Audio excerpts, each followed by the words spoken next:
Welcome to the new video of NeuroPhilos. Get ready to dive into a gripping tale that will leave you breathless, thinking, and inspired. Whether you're here for the mystery, the drama, or the unexpected twists, you're in the right place. Make sure to hit that like button, drop a comment, and subscribe so you never miss another powerful story. Let's begin.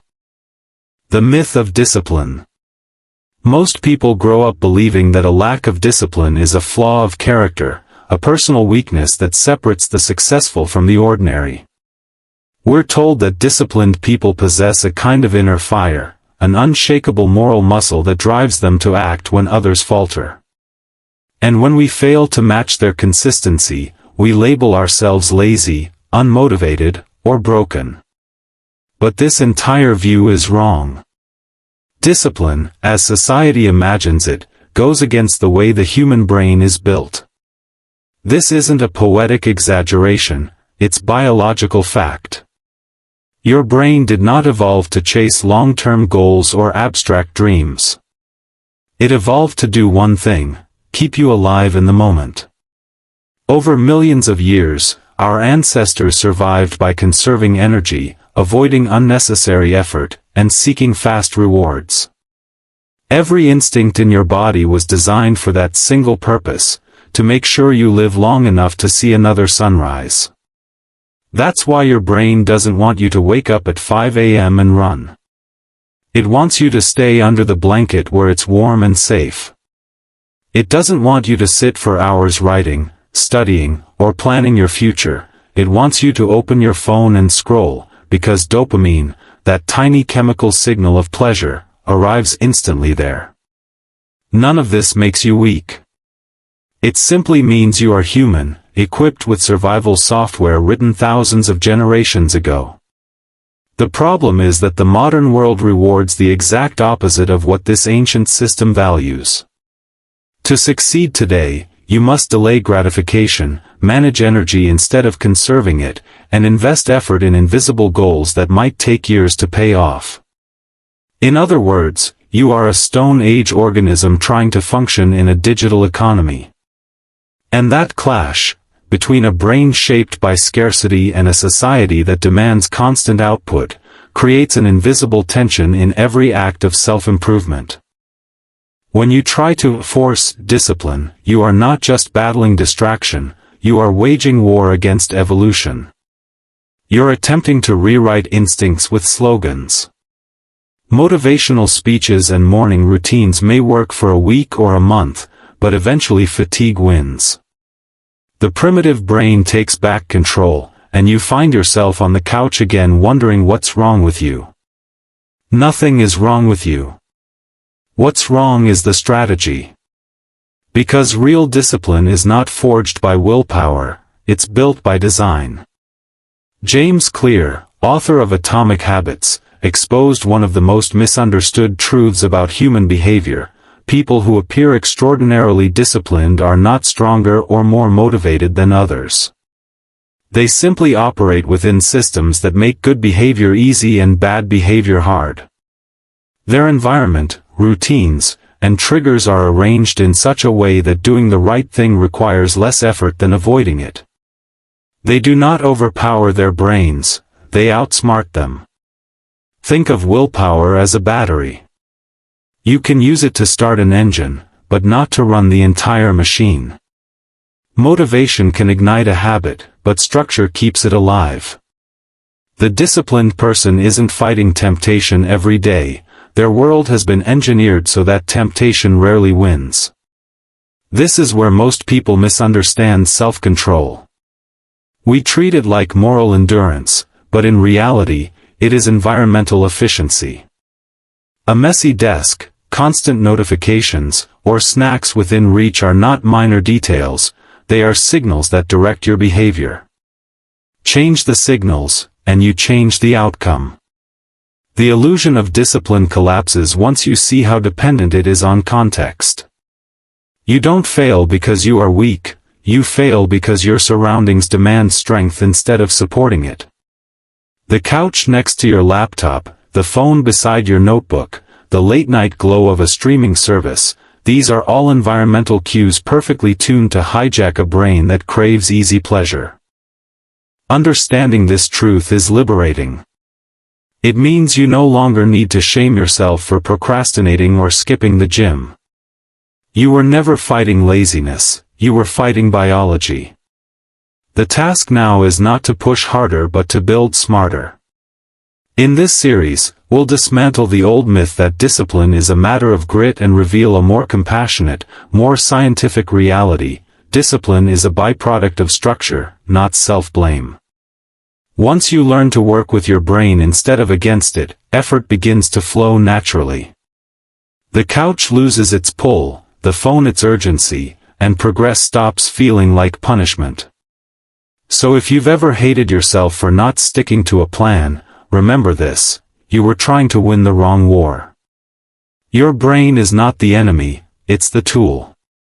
And once you learn how it truly works, once you design your habits and environment around its ancient logic, you'll discover that what we call discipline isn't an act of heroism at all.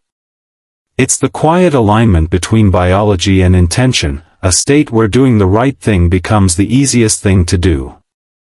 The biology of resistance.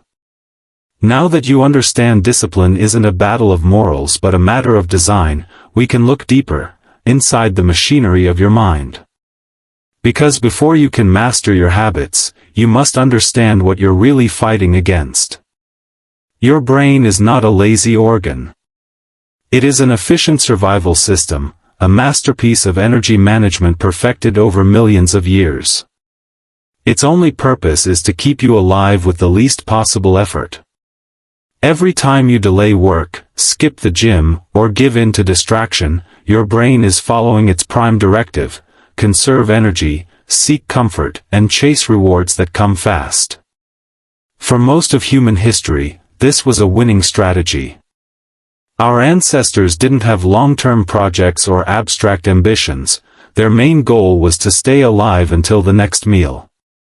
In a world filled with predators, harsh climates, and scarce food, the smartest brain was not the one that dreamed of a 10-year plan, it was the one that found food today and saved strength for tomorrow.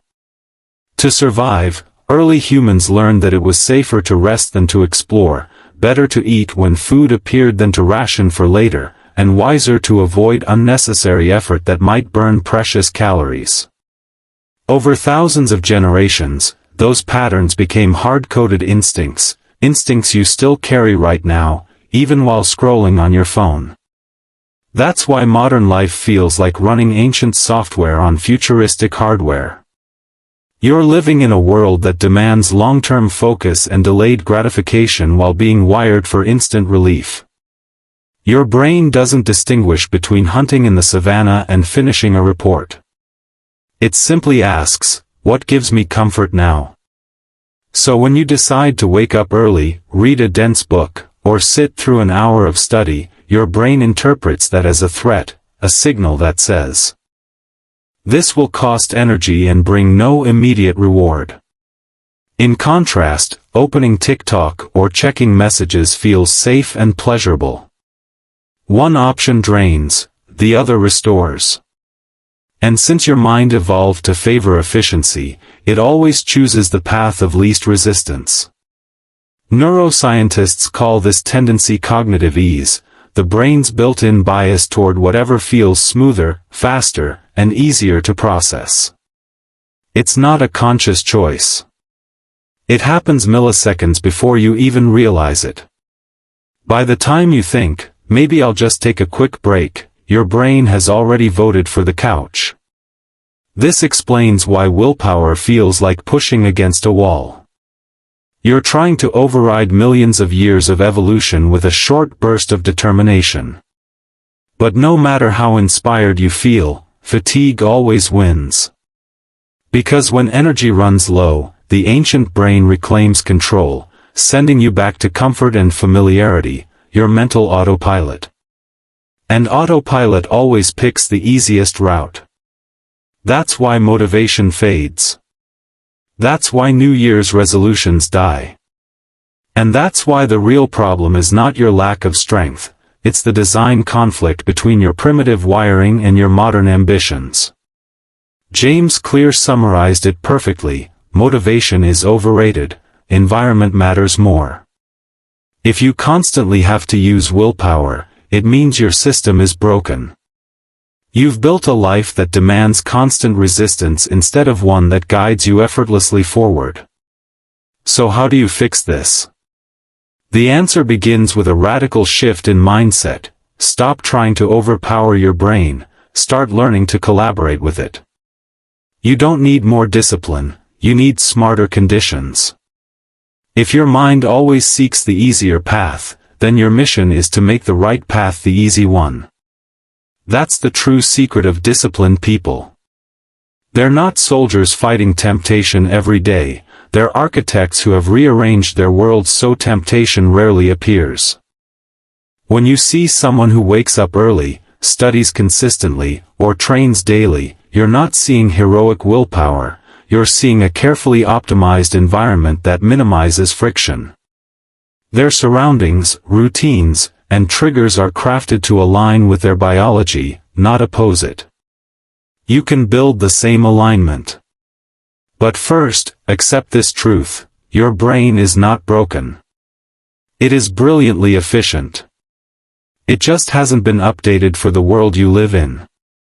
Once you stop shaming yourself for resistance and start redesigning your world around how your brain actually functions, discipline begins to flow naturally. Because every act of discipline is, in essence, an act of energy management. You can't fight your biology forever, but you can train it to serve your goals. In the next chapter, we'll step outside the mind and into the world around you, the stage where every decision takes place.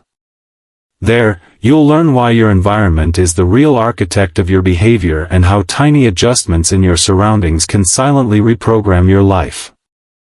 The architecture of behavior. By now, you understand that your brain isn't the enemy, it's an ancient survival machine doing exactly what it was designed to do. But to truly change your life, you must recognize where the real battle takes place, not inside your mind, but in the world around you. Most people imagine discipline as a force that comes from within, as if self-control is a moral muscle you can flex harder every day. But James Clear revealed something uncomfortable: self-control is fragile. Even the strongest willpower crumbles in a poorly designed environment. The truth is, your surroundings decide your behavior long before your intentions do. Think about a simple scenario. You wake up one morning determined to exercise.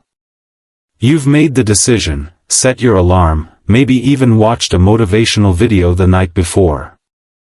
But when the alarm rings, your workout clothes are crumpled somewhere in a drawer. Your sneakers are buried in the car trunk. It's cold outside, the couch is 3 steps away, and your phone, glowing softly on the nightstand, greets you with notifications from Instagram. In that moment, you don't face a moral choice between good and bad. You face an environmental choice between what's easy and visible and what's distant and hidden. And your brain always chooses what's easy. That's not weakness, it's wiring. Your surroundings speak to your subconscious constantly, nudging you toward the path of least resistance. A cluttered desk, an open snack cupboard, a buzzing phone, each one is a whisper that says, "Don't start yet." Every habit, good or bad, begins with a cue. Change the cues, and you change your destiny. This is where one of the most transformative ideas in behavioral science enters the picture: choice architecture. Coined by researchers and popularized by Clear, it refers to the way your environment subtly shapes decisions. The layout of your surroundings, what's near, what's far, what's visible, determines how often you act on your intentions. In short, the closer something is, the more you'll do it. A famous study proved this beautifully. In a cafeteria, researchers simply moved the water bottles from the back of the line to the front, nothing else changed. Suddenly, water consumption went up, and soda sales dropped. No lectures, no willpower, no moral pressure, just a smarter design. The healthier choice became the easier one. Now imagine applying this principle to your own life. Want to read more? Leave the book open on your pillow instead of hiding it in a drawer. Want to eat healthier? Keep fruits visible on the counter, not buried in the fridge. Want to study every evening? Keep your workspace ready, clean desk, materials in place, notifications off. Want to stop checking your phone every minute? Put it in another room. These adjustments sound small, but they're powerful because they transform decisions into defaults. When the right choice is visible and convenient, your brain no longer has to negotiate, it simply follows the path that feels effortless. This is the real secret of disciplined people. They aren't fighting harder, they're preparing better. They don't rely on motivation each morning, they've structured their environment so that good behavior happens naturally. To them, discipline isn't a daily battle, it's a design choice made once and felt forever. Think of your life as an operating system. The more friction you remove from the behaviors you want, and the more friction you add to the ones you don't, the smoother the program runs. You can make progress feel lighter simply by adjusting the space in which you live and work. Want to stop eating junk food? Don't store it in your home. Want to play less video games? Unplug the console and store it away. Want to practice an instrument more? Leave it out in the open. Every design tweak sends a silent message to your brain, this is who we are now. Because discipline, at its core, is not about strength, it's about structure. When your environment supports your goals, success becomes nearly automatic. But when it sabotages them, no amount of willpower will save you. You cannot outfight a room built for distraction. You can only rebuild it. So stop blaming your mind for losing focus. Start redesigning the battlefield. Move the obstacles, shift the triggers, place the rewards closer. Set traps, not for your laziness, but for your excuses. Create spaces where doing the right thing is easier than doing nothing. Because discipline isn't born in moments of inspiration, it's born in moments of preparation. The people you admire for their consistency don't have magical self-control, they just live inside systems that make discipline feel natural. And once you build that same structure, you'll realize something extraordinary, effort fades, and habit takes over.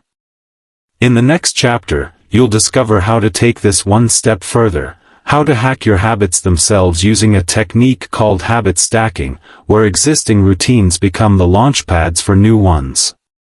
Because once your environment supports you, the next step is to train your mind to follow effortlessly, one automatic action at a time. The mechanics of habit. You've learned that the mind follows ease and the environment shapes behavior. Now it's time to uncover the final piece of the system, the engine that drives every action you repeat without thinking, habit.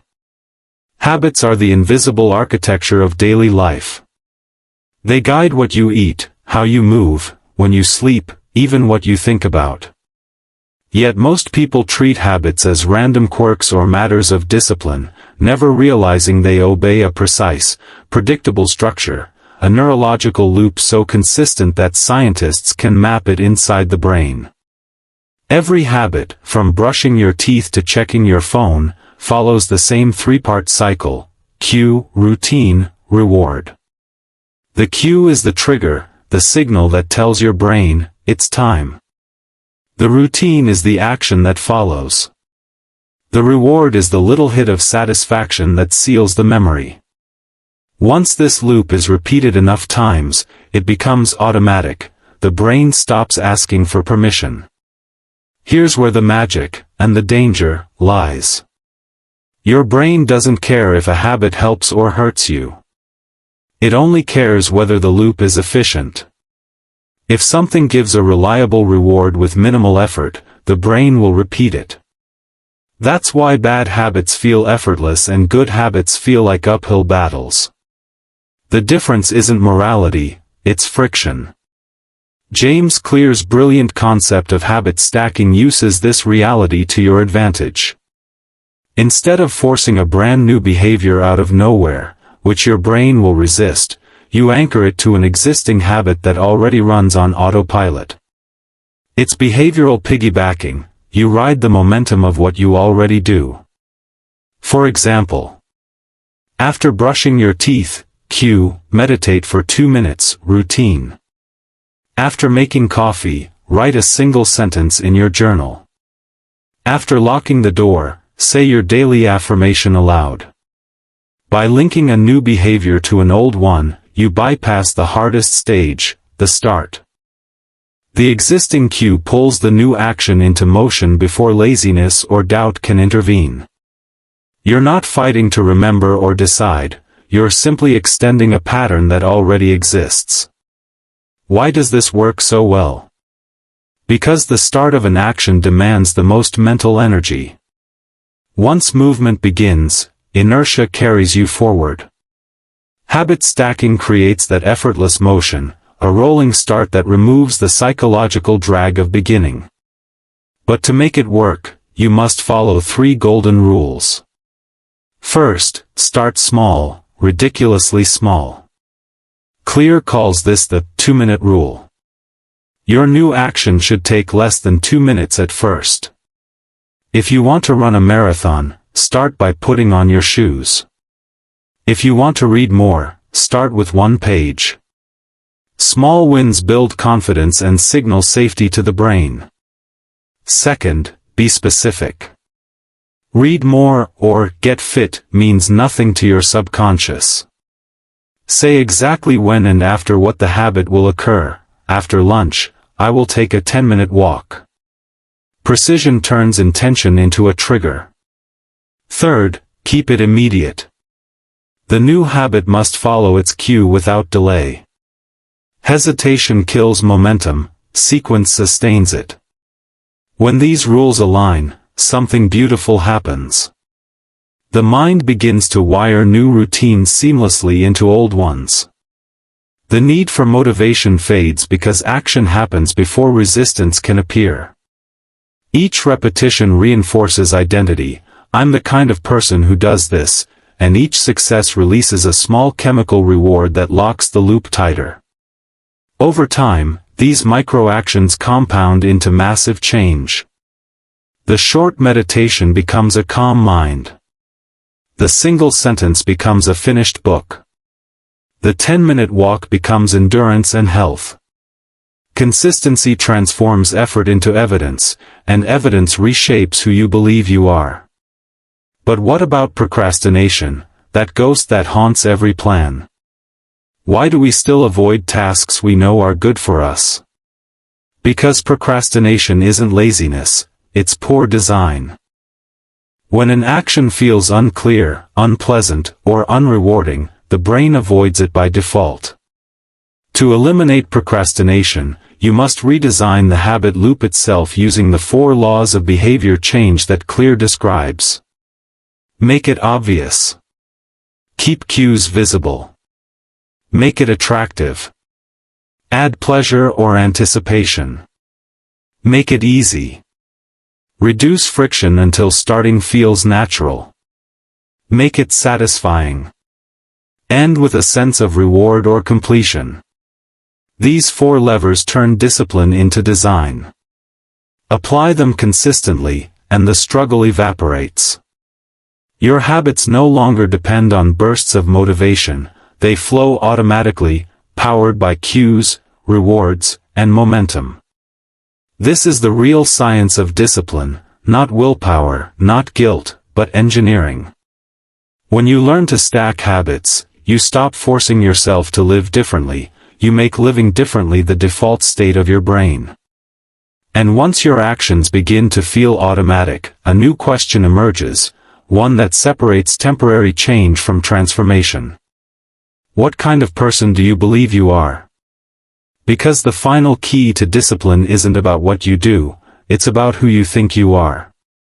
In the next chapter, we'll explore this last, deeper layer, how identity shapes behavior, and how to become the kind of person for whom discipline isn't effort, it's simply existence. Identity, the final layer of discipline. We've come full circle. You've seen that discipline isn't about willpower, it's about design, about working with your brain and shaping your surroundings to make good behavior easy. But beneath every habit, every cue, every environment lies something even more powerful, identity. Because lasting change never begins with what you do. It begins with who you believe you are. Most people approach self-improvement backward. They focus on outcomes. I want to lose weight, I want to study more, I want to be disciplined. But goals like these exist on the surface. They demand behavior before belief. The deeper truth, as James Clear wrote, is this: true behavior change is identity change. When you start thinking of yourself as the kind of person who exercises, rather than someone trying to exercise, your actions align naturally. Identity pulls behavior the way gravity pulls objects, quietly, invisibly, but with irresistible force. Look closely at those who seem endlessly consistent, the writers who never skip a day, the athletes who never miss training, the entrepreneurs who stay sharp year after year. They're not driven by endless motivation. They've built an identity around their actions. To them, showing up isn't a decision, it's a reflection of who they are. They don't wake up thinking, should I? They wake up knowing, this is what I do. When your actions come from identity, effort fades. Because now, every small behavior becomes a vote for the kind of person you believe yourself to be. Each time you read a page, you reinforce, I'm a reader. Each time you train, I'm an athlete. Each time you focus, I'm disciplined. These votes accumulate, and eventually, they rewrite your self-image. And once your identity changes, consistency stops being something you chase, it becomes something you live. But identity isn't built overnight. It's sculpted through repetition and proof. You don't need grand gestures, you need small wins that confirm your story. When you say, I'll just do 5 minutes, and you follow through, that moment plants a seed. Over time, those seeds grow into certainty. And certainty is where discipline finally takes root. The opposite is also true. Every broken promise to yourself, every time you say, I'll start tomorrow, becomes a vote for the identity of inconsistency. It's not failure, it's feedback. Your brain keeps track, adjusting its narrative to match your actions. That's why self-respect and self-discipline are inseparable. To rebuild one, you must rebuild the other. Here's the secret most productivity books miss: you don't need to like discipline to become disciplined. You don't have to love waking early or crave writing every day. You just need to make those actions inevitable and anchor them in who you are becoming. Passion fades, but identity endures. Imagine two people trying to quit smoking. One says, I'm trying to quit. The other says, I'm not a smoker. The difference sounds subtle, but it's enormous. The first sees effort as resistance, the second sees change as truth. Identity transforms discipline from struggle to statement. That's why the real work isn't pushing harder, it's aligning your environment, habits, and choices with the story you want to live. Once that alignment forms, you stop fighting yourself. The gym becomes a place you go because that's who you are. The notebook opens because that's what you do. The distractions lose their pull because they don't fit your narrative anymore. In the end, discipline is not a mountain to climb, it's a mirror to polish. When you look into it long enough, you begin to see the person you've been trying to become all along. Real discipline isn't the voice that shouts, "Do better." It's the quiet certainty that whispers, "This is who I am." So, if you've made it this far, pause for a moment. Forget goals. Forget perfection. Ask yourself one question. Who do I want to become? Because the moment you answer that, honestly, clearly, without excuse, the path forward reveals itself. Your habits, your surroundings, your systems, all will follow the gravity of that new identity. From that point on, discipline stops being an act of war. It becomes an act of alignment, between your biology, your environment, and your belief. You no longer need to fight for consistency, you become consistency itself. And that's the final secret, you don't rise to the level of your goals. You fall to the level of your systems, and you stay there only as long as your identity allows. So, build the systems. Shape the space. But most of all, become the person who no longer needs discipline.